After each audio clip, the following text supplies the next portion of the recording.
Enterprise architects don't fail. They just get stuck at a managerial level for a really long time. Today I'm going to cover 7 mistakes that enterprise architects make that hold them where they are and stop them from making progress to the director and the executive level. I'm going to split this into 3 episodes because I cannot cover all the 7 mistakes in a single episode. Today is the first part, and this is episode 134.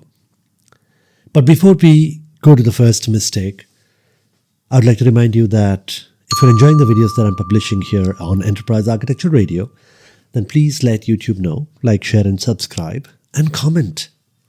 Comment on YouTube because it's very important for me to know what you think about these videos, what else you would like to hear, and I'll see what I can do.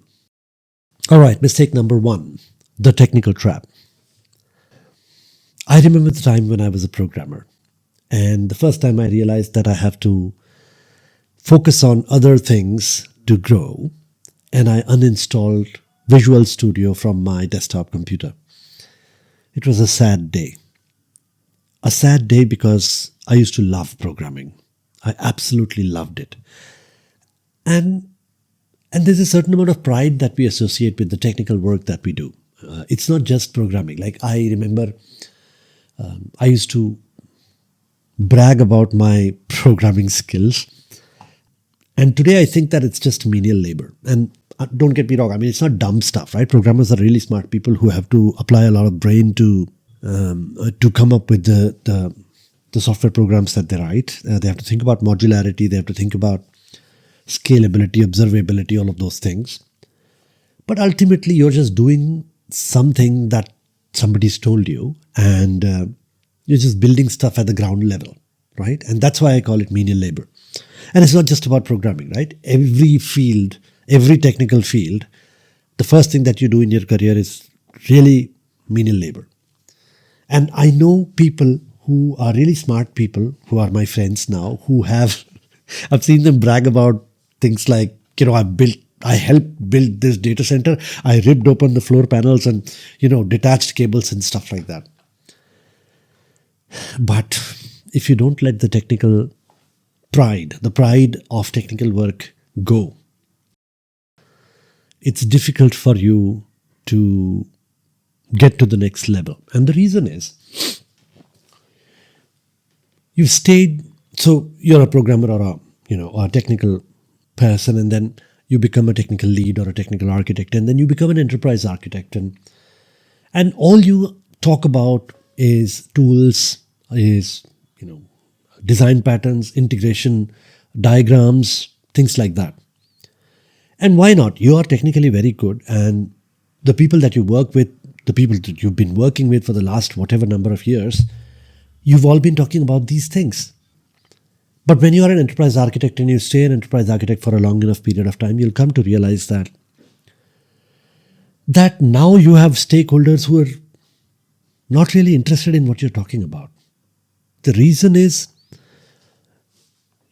I've heard enterprise architects crib about this, that I made such a beautiful presentation and the stakeholders were yawning and they were not interested. Some of them walked out of the meeting room. And the reason is they don't really care about your integration diagrams. They don't care about your microservices and your decisions around which cloud to go to, right? What they really care about is costs, risks, value, money, profits, turnaround times, capability, maturity. And you're not talking about that. So get out of your technical trap. Start thinking about the business. Start thinking about business outcomes. Start thinking about turnaround times. Start thinking about risks. Start thinking about what the senior level executives, the directors, the executive directors are interested in. You will see that you will grow. Because no matter how much you talk about microservices, and no matter how good you are in your technical work, you will always remain there because they need you there. They need you to do the technical work because somebody needs to do the technical work, right? Unless you tell them a story that makes sense to them, you're not leadership material. Which is a beautiful segue into the second mistake, which is strategic storytelling. And I see this missing in many of the enterprise architects that I know who are really, really good. They don't tell a good story. And what is a story? And we all love stories, by the way, right? Stories have been with us for a very long time. We see cave paintings done by primitive men who told a story that, there's a family of people here, and then one man goes out and a tiger eats him, and now there are only 3 people left, and so on. They tell stories about dangers. They tell stories about predators. They tell stories about food, that there is more food available here. There are resources available here. There is water available here. And these stories have literally helped us survive. Children love stories, because it is their primitive instinct. They learn through stories. So everybody loves stories. Now, what is a story? A story is there are a couple of components. Now, different books talk about storytelling, and different books have defined different frameworks and components. A simple component structure is a story has a hero, a story has a villain, a story has a journey, a story has a challenge, and a story has an outcome. If you cover these 5 components in any of your story is beautiful. So when you're making a presentation, like, let's say that you're running a program and it's a steerco meeting and senior executives are sitting there to look at what you have to present, don't give them charts and diagrams and integration patterns and stuff like that. They don't care. Tell them a story. Who's the hero? Who's the villain? So, your monolithic design, for example, could be the villain, right? And you are the hero. And the challenge is that how do we overcome? How do we break down the monolithic architecture into a microservices architecture? And then the outcome, most important, because if you don't talk about the outcome, if you don't talk about costs, value, returns, turnaround times, etc., they will not be interested. Try to understand that people don't come to work because they want to make the organization grow or contribute to the growth of the organization. No, we are all people. People come to work with different objectives. Some people come to work because they want to grow the corporate ladder.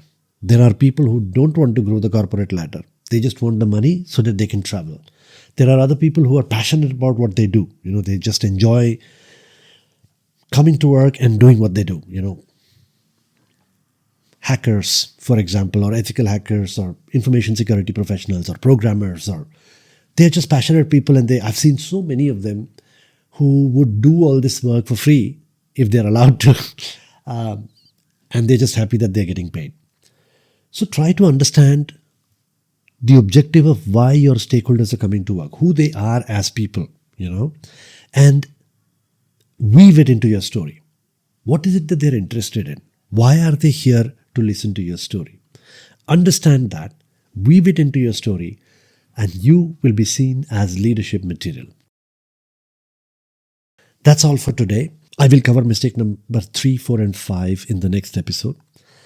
I hope you are enjoying the stories that I'm telling you on Enterprise Architecture Radio. If you are, then let YouTube know. Like, share, and subscribe. And comment, because I want to know what you think. I want to know what other stories you want me to tell you.